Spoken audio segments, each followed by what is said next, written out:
बिस्मिल्लाहिर्रहमानिर्रहीम, अस्सलाम वालेकुम। पिछले 72 घंटे पाकिस्तान के लिए इतने तबाहकुन है कि उसने पूरे पाकिस्तान की डायनामिक्स हिला दी हैं। और आप इमेजिन नहीं कर सकते कि पाकिस्तान के लिए अगले कुछ अरसे में हालात कितने खराब होने वाले। आप देखिए, सबसे पहले जो अहम डेवलपमेंट है वो ये है कि अफगानिस्तान में यानी अब्दुल हमीद खुरासानी ये असल में बदरी फोर्सेस को जो कमांड करने वाले हैं यूनिट को, यानी टॉप लेवल पर जिन्होंने पंजशीन में लड़ाई की, उन्होंने पाकिस्तान के हवाले से जो बात की है वो बड़ी तबाहकुन है और वो पूरी तरह एक बड़ी जंग लड़ने के लिए तैयार है। यानी उनकी पूरी बदरी यूनिट और फोर्सेस और पंजशीर की वो। और उसके अलावा आप देखिए कि पाकिस्तान में वजीरिस्तान में हमला हुआ, 7 एहलकार हमारे शहीद हुए। गवादर में हमला हुआ, फिर हमारे कई एहलकार शहीद हुए। और आज डेरा इस्माइल खान में हमला हुआ, उसमें कई एहलकार शहीद हुए। और इवन इमेजिन कर लें कि डोनाल्ड लू ने, फिर इसके साथ ये सारी चीजें जुड़ी हैं, उस बंदे ने उड़कर कह दिया है कि किसी सूरत यानी पाकिस्तान को गैस पाइपलाइन प्रोजेक्ट नहीं मिलेगा। अब ये समझ लें कि सारी चीजों को अगर आप मिलाकर देखेंगे तो ये पाकिस्तान के खिलाफ इतनी बड़ी जंग है, इतनी बड़ी जंग है कि हम इसका तस्वर भी नहीं कर सकते कि जो शुरू हो गई है और हमें पता नहीं चला कि हुआ क्या अचानक। देखिए, सबसे पहले तो समझ लें कि अब्दुल हमीद जो खुरासानी है ये ताजी कमांडर है। बदरी यूनिट को इन्होंने यानी कमांड किया हुआ है और ये बदरी यूनिट्स इनके अंडर है।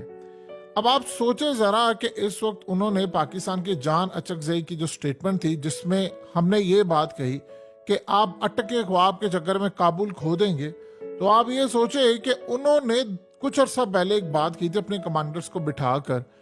उन्होंने कहा था कि हम सिर्फ और सिर्फ अफगानिस्तान के जो अमीर हैं हमारे, उनके हुक्म के इंतजार में। जैसे ही उन्होंने हुक्म दिया, हमारी सारी फोर्सेस पाकिस्तान रवाना हो जाएगी। और अजीबो गरीब बात ये थी कि उन्होंने साथ ये भी कहा कि हम टीटीपी के साथ मिलकर लड़ेंगे, जो सबसे ज्यादा तबाहकुन सूरत हाल है पाकिस्तान के लिए। और एग्जैक्टली उन्होंने अब कल यही बात की। उन्होंने कहा जी, अफगानिस्तान ने ब्रिटिश अंपायर को शिकस्त दी, रूस को शिकस्त दी, अमेरिका को शिकस्त दी, और साथ उन्होंने कहा कि टीटीपी पाकिस्तान को डिस्टेबलाइज कर देगी। और साथ उन्होंने कहा कि आप गौर से देखिएगा कि हम करते क्या है पाकिस्तान के साथ। अफगानिस्तान से जब हम आएंगे तो आप समझ नहीं पाएंगे। अब सोचे, जब उन्होंने ये टीटीपी वाला साथ सिनेरियो पाकिस्तान के साथ जोड़ दिया है तो ये बड़ी तबाहकुन सूरत हाल है। यानी वो ओपनली कह रहे हैं कि टीटीपी के साथ मिलकर हम ये करेंगे, या उनको कह देंगे, या जैसे भी करेंगे, हमारी तरफ से जंग आपके बॉर्डर पर आ चुकी है। आपने सिर्फ और सिर्फ धमकियां देनी है और हम जंग के लिए तैयार। अब ये सूरत हाल है एक तरफ, और दूसरी तरफ आप देख लें वजीरिस्तान में हमला होता है, हमारे 7 एहलकार शहीद होते हैं। अब गवादर में इतना तबाहकुन हमला हुआ है, हमारे कई एहलकार शहीद हो गए। आज डेरा इस्माइल खान में हमला हुआ है। ये इतनी खतरनाक जो दहशतगर्दी की लहर है वो पाकिस्तान में दाखिल हो चुकी है। अब आप सोचे जरा कि इस सारी सूरत हाल में आपका बजट बन रहा है, आप सारी दुनिया को कह रहे हैं कि भाई हमने लड़ाई करनी है, या हमने साथ करना है, या हमें इन्वेस्टमेंट की जरूरत है।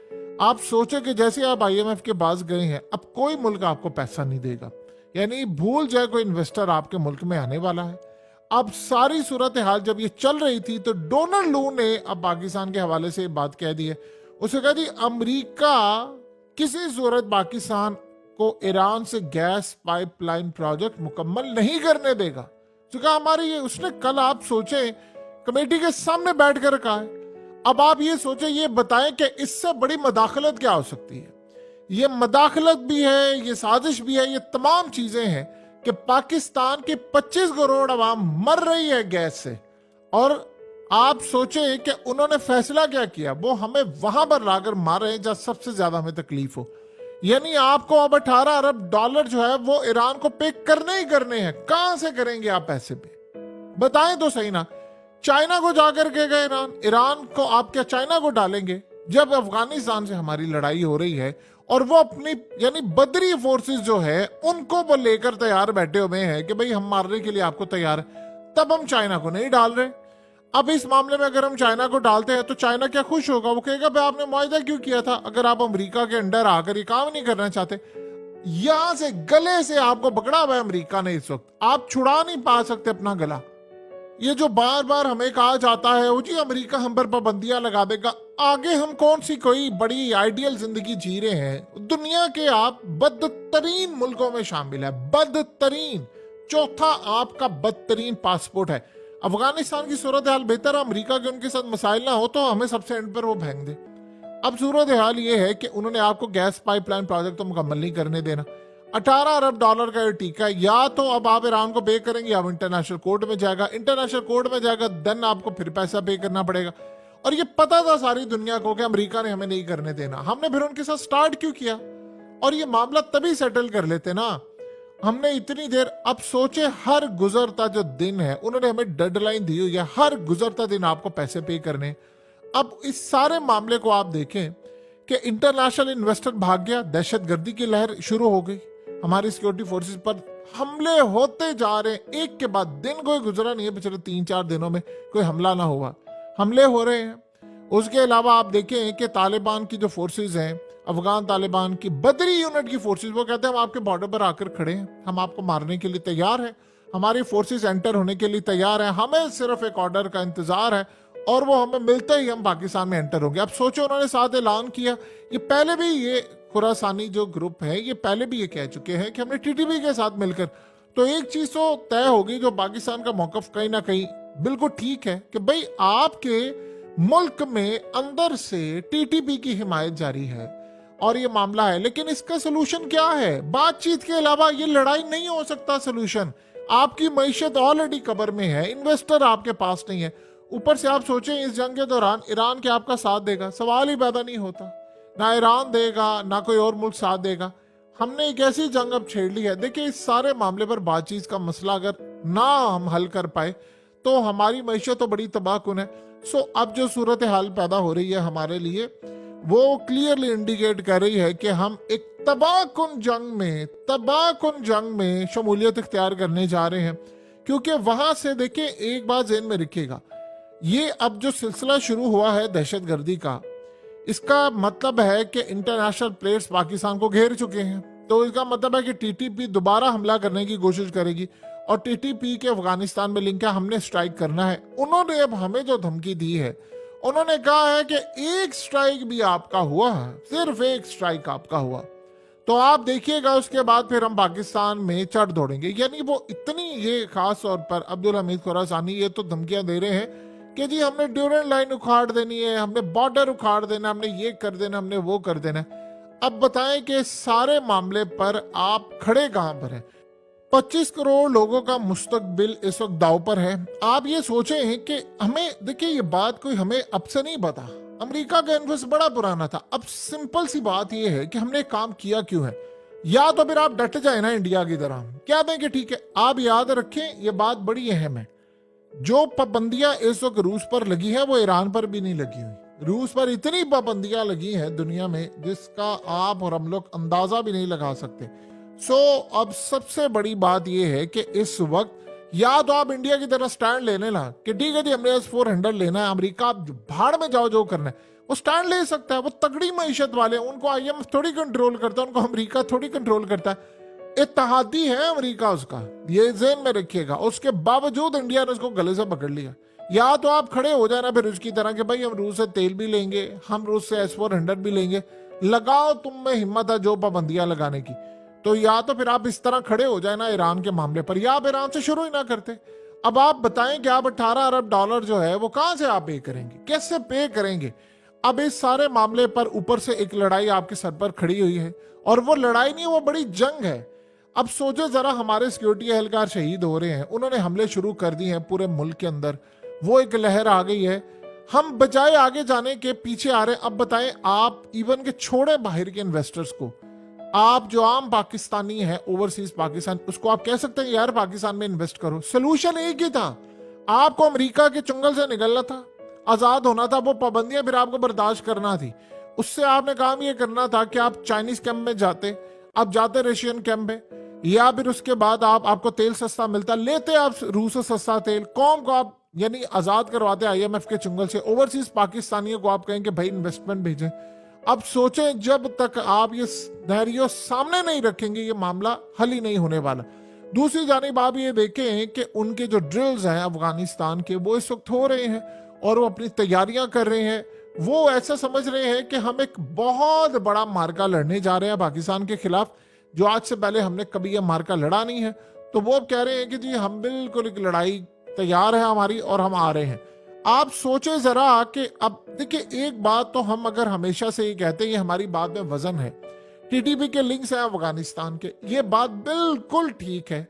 लेकिन दो चीजें हैं, जिस तरह जबीउल्लाह मुजाहिद ने भी कल, आप सोचिए कि वो हर रोज हमें ये बात कहते हैं। वो कहते हैं आप हमें कहते हैं कि 6000 लोग उधर वहां पर हैं, जब हमारे लोग वहां पर हैं या फलाने हैं, ये बातें बात किया, आप बताएं कि जब वो एंटर हो रहे होते हैं तो आप उनको क्यों नहीं कुछ कहते, वो कैसे एंटर हो जाते हैं? अब इस सवाल का जवाब ये होना चाहिए कि हम वो जैसे ही एंटर हो हम अपनी सरहद पर उनको मार दें कि काम तमाम करें। अब सोचे जरा, बीएलए ने हम पर दहशतगर्दी शुरू कर दी है, इसके अलावा हम पर टीटीपी ने हमले शुरू कर दिए हैं, इसके अलावा अफगान तालिबान खुद हमसे जंग करने के लिए तैयार है। अमेरिका खुद हमारा गला घोट रहा है कि भाई आपने ईरान से गैस पाइपलाइन प्रोजेक्ट नहीं लेनी। अब बताएं कि सारी सूरत हाल में आपके ईरान के साथ ताल्लुकात कहां पर खड़े हैं? दुनिया के अंदर हर इन्वेस्टर को आज पैगाम चला गया कि यार पाकिस्तान में इन्वेस्ट ना करना, ये अमेरिका के प्रेशर पर कोई भी काम कर सकते हैं, कुछ भी कर सकते हैं। अब सोचे, ये तो एक अलग बात है। अब छोटी सी बात सिर्फ इतना बता दें कि अगर आपको गैस सस्ती भी मिल जाती है तो क्या आप आईएमएफ की मर्जी के बगैर कौम को सस्ती गैस दे सकते हैं? नहीं दे सकते।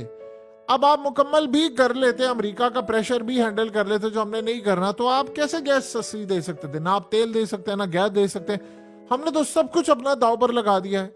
और ऊपर से आप अगर ये जंग छेड़ देते हैं, आप सोचें, आप सिचुएशन को देखते जाएं। इंडिया बैठा हुआ है तैयार, बिल्कुल शाम की तरह आपको डसने के लिए। ये आप ज़हन में रखिएगा, एक फॉर्मूला था आज से कुछ देर पहले इंडिया के हवाले से कि 2.5 फ्रंट की जंग लड़ी जाएगी इंडिया में। पाकिस्तान करेगा, चाइना लड़ेगा और अंदर से इंडिया के अंदर। उन्होंने इसको रिवर्स कर दिया है। उन्होंने कहा जी पाकिस्तान के खिलाफ हम जंग करेंगे, उधर से अफगान तालिबान की लड़ाई शुरू हो गई है, और 2.5 फ्रंट यानी हाफ फ्रंट जिसको कहते हैं कि पाकिस्तान के अंदर से लड़ाई शुरू। बीएलए ने हमले शुरू कर दिए, टीटीपी ने हमले शुरू कर दिए। हमें बताएं कि हम यहाँ पर इस वक्त खड़े कहां पर है, हमारी सिचुएशन क्या है, हम मैनेज कर सकते हैं? वो दोनों लोग बैठ कर कहते हैं कि भाई हमने नहीं करने देना। भाई आप होते कौन है कि आप किसी मुल्क के अंदर मुदाखलत करें? इससे बड़ी मुदाखलत और क्या हो सकती है कि वो सरेआम कह रहे कि यार हमने पाकिस्तान को मुकम्मल नहीं करने देना।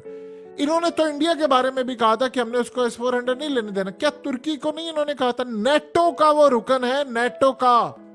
देखिए, जिन ममालिक ने खड़े होना होता है वो खड़े हो जाते हैं। वो अलग बात है कि तुर्की मदद करने के लिए नहीं कभी गया, गजा के लिए कभी किसी काम के लिए नहीं गया, अपने लिए वो खड़े हो जाते हैं। स्वीडन को उन्होंने ले आए नेटो में, लेकिन अपनी S-400 की बात जब आई तो अमेरिका ने कहा कि हम पाबंदियां करें फलाना, उसे कहने मैंने फिर भी लेना। भारत ने ले लिया और भारत ने डिप्लॉय भी कर दिया, पाकिस्तान की साइड पर भी किया हुआ है, चाइना की साइड पर भी किया हुआ है। तो आप बता दें कि इस सारी सूरत हाल में हम खड़े कहां पर हैं? यानी हमारी पोजीशन क्या है कि हमारे सर पर बदरी फोर्सेस इस वक्त तैयार बैठी हैं वो हमला करने के लिए। डायलॉग हम स्टार्ट नहीं कर पा रहे। किससे हम कैसे बातचीत करेंगे, इस मसले को कैसे सॉर्ट आउट करेंगे कि एक तूफान आईएमएफ का अब ये मीडिया के अंदर जो ओ जी आईएमएफ से मुआहिदा हो गया, वो जी फलाना मुआहिदा हो गया। क्या मुआहिदा आपका आईएमएफ से हुआ है? कि आपकी बिजली महंगी होगी, लोगों पर टैक्स आयद करेंगे, प्रॉपर्टी पर टैक्स लगेगा, मजीद आप लोगों को कब्र में लेकर जाएंगे, मजीद बिजली महंगी होगी। ये खुशाइंद है? इसमें क्या लुटिया मनाए कि जी वाह हमारे मुआहदे हो गए हैं? वो फोर्सेस लेकर आपके सर पर आ रहे हैं, इंडिया वहां से तैयार बैठा हुआ है। कैसे हम ये काम करेंगे, कैसे हमें एंगेज करना है, हमें कोई अंदाजा नहीं है। सोल्यूशन सिर्फ और सिर्फ 2 या 3 है। बातचीत का आगाज करें अफगान तालिबान के साथ, चाइना को बिठाएं, ईरान को बिठाएं। जितनी देर करेंगे उन्होंने जंग छेड़नी है और वो आपके सर पर आकर तैयार है। हमारे यहाँ से बयानात भी दिए जा रहे हैं कि जी हम वहां पर ये करेंगे। धमकियों से, लड़ाइयों से मसले हल नहीं होते। बातचीत करें, वरना वो पूरी तरह लड़ाई लड़ेंगे। एक चीज। दूसरी चीज ये है कि आपको अपनी मईशत आईएमएफ से जान छुड़ाना होगी, और आईएमएफ से जान छुड़ाने के लिए ओवरसीज पाकिस्तानियों को जब तक आप नहीं करें, उनका इत्तेमाद बहाल करें, सियासी इस्तेकाम लेकर आए, ये मुल्क के अंदर अफरा तफरी खत्म करें। जब तक ये अफरा तफरी खत्म नहीं होगी वो आपको एक ढीला भी नहीं देंगे। और ये बड़ा जी मामला है, कोई और मुल्क आपको पैसा नहीं देगा। सोचे जरा कि जब आईएमएफ का मायदा कंप्लीट हो रहा है तब ये हमले हो रहे हैं और आप दुनिया को पैगाम ये जा रहा है कि भाई पाकिस्तान सेफ कंट्री नहीं है, यहाँ पर इन्वेस्ट ना करो, फलाना ना करो। यानी हम चारों तरफ से घिरे हुए हैं और सुकून नाम की कोई चीज हमारे पास मयसर ही नहीं है।